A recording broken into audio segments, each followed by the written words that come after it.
When you think about Worf, you probably think you know exactly where he came from. The House of Mogh, Khitomer, the Klingon Empire. His entire life seems defined by the family he lost and the culture he spent decades trying to reclaim. But there's another part of Worf's story that almost nobody talks about. The two humans who actually raised him. Sergey and Helena Rozhenko, a Starfleet officer and his wife who took in an orphaned Klingon boy and gave him a home. And here's the thing that gets stranger the longer you sit with it. Worf spends years fighting for his Klingon father's honor. He discovers a Klingon brother he never knew existed. He risks everything, more than once, for his place among Klingons. He builds his entire adult identity around what it means to be Klingon.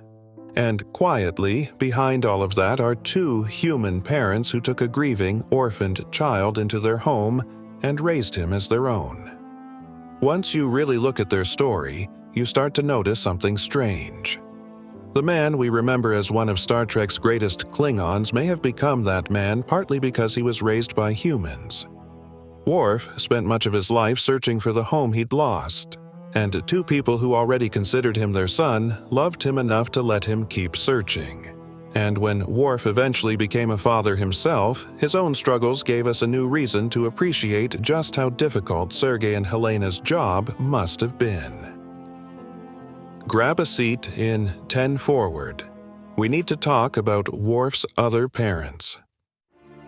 Before he was Starfleet's Klingon.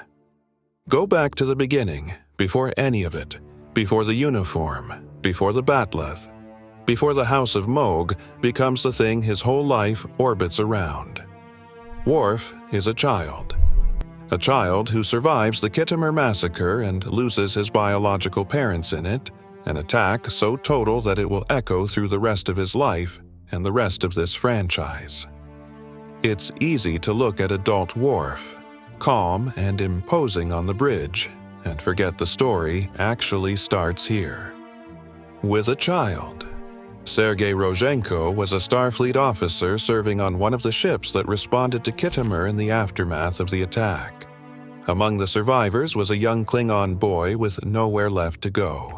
Sergey and Helena took him in, and with that decision, the course of Worf's entire life changed. You're coming home with us. Think about what they could actually give him. Safety, food, education, affection, stability. A family, in every sense that matters. And think about what they could never give him back. His biological parents, his Klingon childhood. The culture he lost before he was old enough to really understand it. The life he might have lived if Khitomer had never happened. They could become Worf's parents, but they could never replace the parents he remembered losing. That's where the real emotional story begins, long before Starfleet ever enters the picture. What does it take to raise a Klingon child? Now think about what nobody really stops to consider. Sergey and Helena aren't just adoptive parents. They're humans raising a Klingon, a child whose physical strength and whose Klingon biology and cultural heritage were unlike anything they had personally experienced. And the real questions aren't about biology. They're questions like, how do you teach a child to control strength you've never personally possessed? How do you help preserve a culture that was never yours to begin with? How do you protect a child from a world that will judge him as different, without ever teaching him to be ashamed of the thing that makes him different? And how do you raise him as your own son without quietly asking him, even unintentionally, to become more like you? Sergey and Helena had no blueprint for any of this. Nobody did. And maybe the most remarkable thing isn't that two humans successfully raised a Klingon child. It's that nothing we see of Sergey and Helena suggests they demanded Worf abandon his Klingon identity in order to be their son. And that may be their most overlooked influence on him. Whatever difficulties came with raising Worf, they seem to have left room for the part of him that came from somewhere else. The day everything changed for young Worf. There's a story Worf tells later in his life about a soccer game when he was a boy. During the game, Worf collided with another boy, Mikko. Worf later recalled that the impact killed him. Think about what that actually means for a child to carry. It is one moment, but it is the kind of moment that explains an entire adult personality. Worf's restraint, his seriousness, his near-constant self-control, his visible discomfort whenever he loses it, even slightly. All of that traces back to a boy who learned in the worst possible way that his body could do damage he never intended, damage that could not be undone. And here is the question almost nobody asks. Who raised him after that? Star Trek tells us what happened to Worf that day. What it does not show us are the years that followed, the adjustment, and the challenge of helping a Klingon child understand his own strength while growing up among humans who could be seriously hurt by it. We know the child who went through it. We know the officer he eventually became. Sergey and Helena lived through everything in between. Nobody talks about Worf's human parents because most of their most important parenting happened entirely off-screen. Then their son spent his life trying to become Klingon. And here's the painful irony sitting underneath the whole story. Adult Worf becomes almost singularly focused on Klingon identity.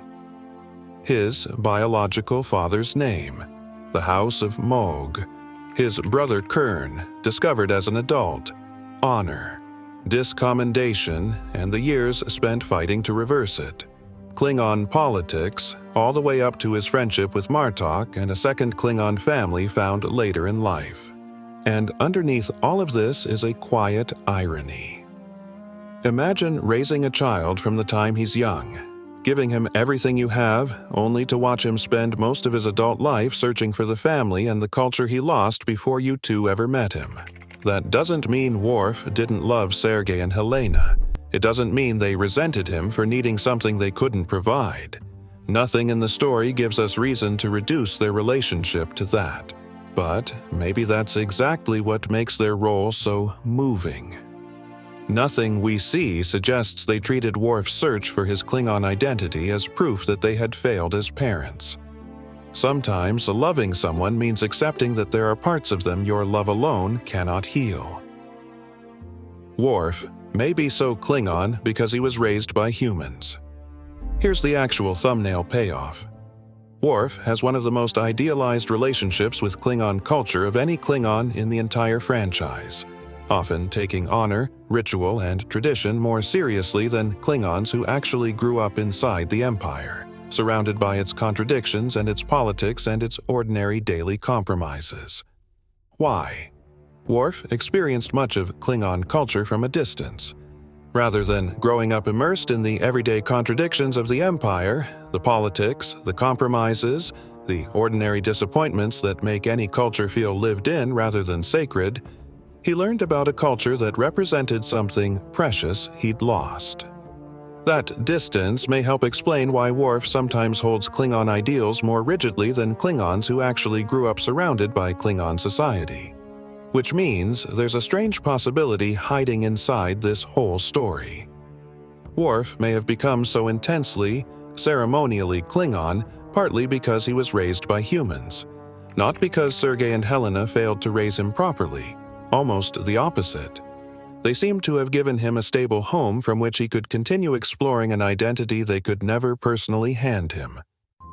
But are we being unfair to Worf? There's a problem with the story I've just told you, and I want to name it directly. Told carelessly, this framing can accidentally make Worf sound ungrateful, like his search for his Klingon roots is somehow a rejection of the people who actually raised him. I don't think that's right, and I don't think the show supports it. An adopted child searching for their biological roots isn't rejecting their adoptive parents. Exploring your heritage doesn't mean you love the family that raised you any less. Worf never has to choose one over the other, and nothing in his story suggests he ever experienced it that way. Maybe the mistake isn't Worf's at all. Maybe it's ours, as viewers, for reaching for tidy categories.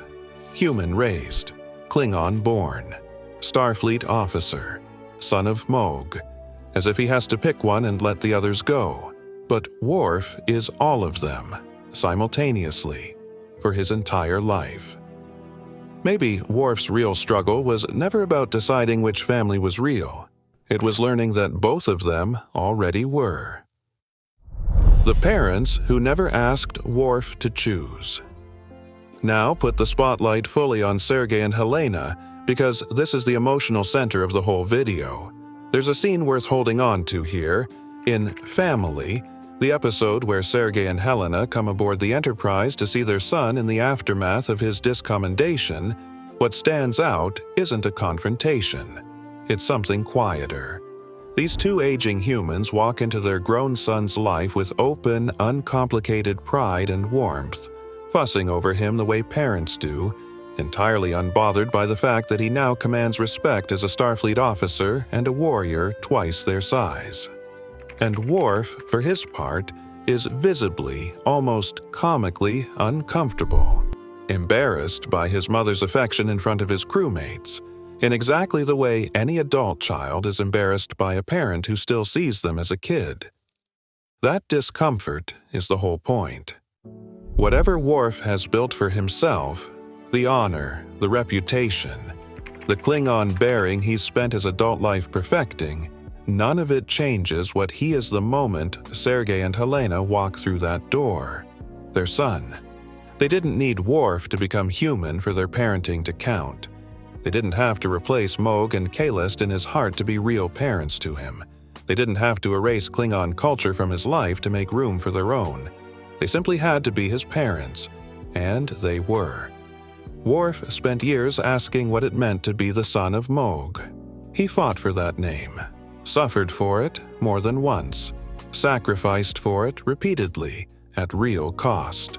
But Sergey and Helena never seemed to have required him to stop being Moog's son in order to also, fully and completely, be theirs.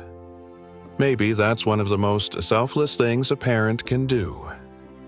To spend years building a home for someone, and love them enough not to feel threatened when they eventually need to go looking for where they came from. Then, Worf became the parent.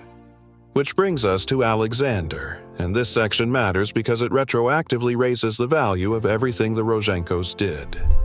Worf becomes responsible for raising a child of his own, and he struggles with it, visibly. Alexander doesn't fit neatly into what Worf expects a son to be, doesn't want the warrior path Worf assumes he should want, doesn't relate to honor and ritual the way Worf needs him to. Now, look at the mirror sitting right there. Sergey and Helena were given a child whose identity they didn't fully understand, and had to learn how to make room for it anyway. Years later, Worf found himself raising a child he didn't fully understand either. His human parents had to make room for the Klingon that Worf needed to become.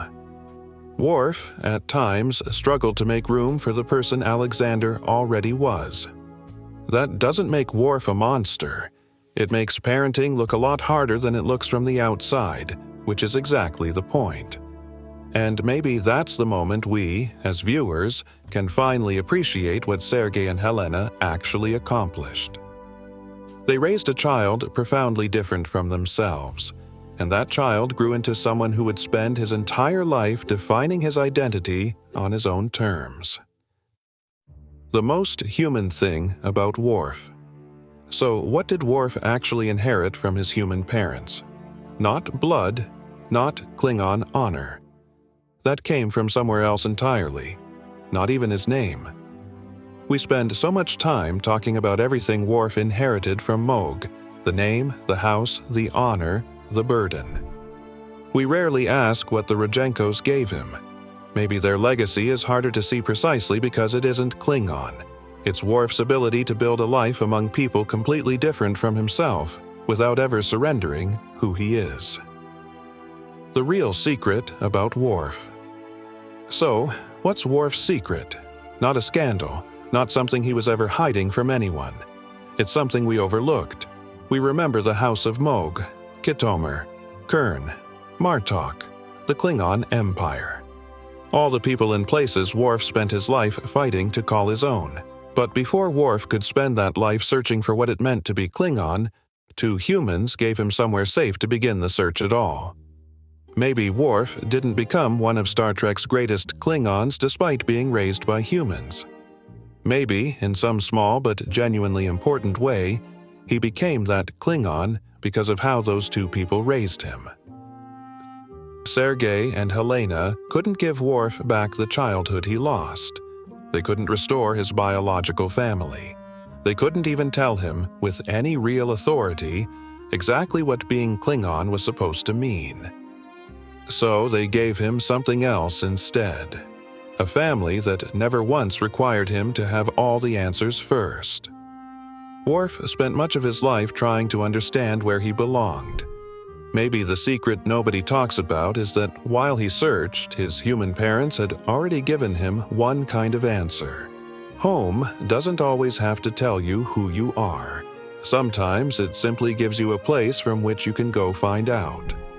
So, do you think Worf ever fully understood what Sergey and Helena gave him? Or did it take becoming Alexander's father himself to finally show him how difficult their job had really been?